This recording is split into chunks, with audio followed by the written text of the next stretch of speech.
नमस्कार. तुम्हाला ती म्हण आठवते का? निंदकाचे घर असावे शेजारी. तर ते बरोबर आहे. जे कोणी ती म्हण लिहिली ना ती बरोबर आहे.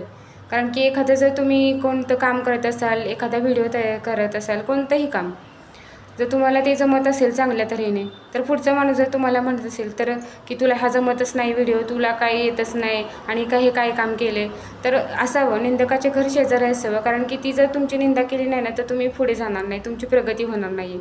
आणि तुम्हाला माहिती आहे ना की तुम्ही जे काय करताय ते बरोबर करताय, आपण काही चुकीचं वागत नाही आहे, तर तुम्ही त्यांच्याकडे लक्ष देऊ नका, दुर्लक्ष करा, इग्नोर करा आणि पुढे जात राहा.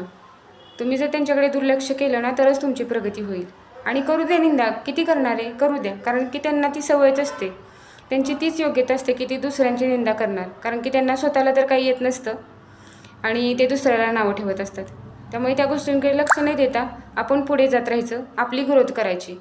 आणि अशा ठिकाणी एक दिवस पोहोचा की तो जो निंदक आहे ना तोच शांत बसला पाहिजे आपली प्रगती बघून.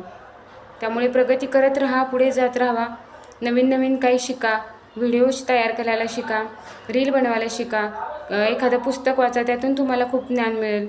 काहीही कोणतीही गोष्ट करा पण चांगल्या रीतीने करा. आणि तुम्ही असं ठरवलं की बाबा मी जे करते ते बरोबर आहे, तर कोणाला घाबरायची गरजच नाही. त्यामुळे प्रगती करत राहावा, व्हिडिओ तयार करत राहावा, एक दिवस सक्सेस तुम्हाला नक्कीच मिळणार आहे. निंदक हे काय, ते निंदाच करत राहणार आहेत, त्यामुळे त्यांकडे लक्ष देऊ नका. माझा जर हा विचार तुम्हाला आवडला असेल, माझा व्हिडिओ आवडला असेल, तर माझ्या व्हिडिओला लाईक करा, कमेंट करा आणि प्लीज माझ्या चॅनलला सबस्क्राईब करा. प्लीज. थँक्यू.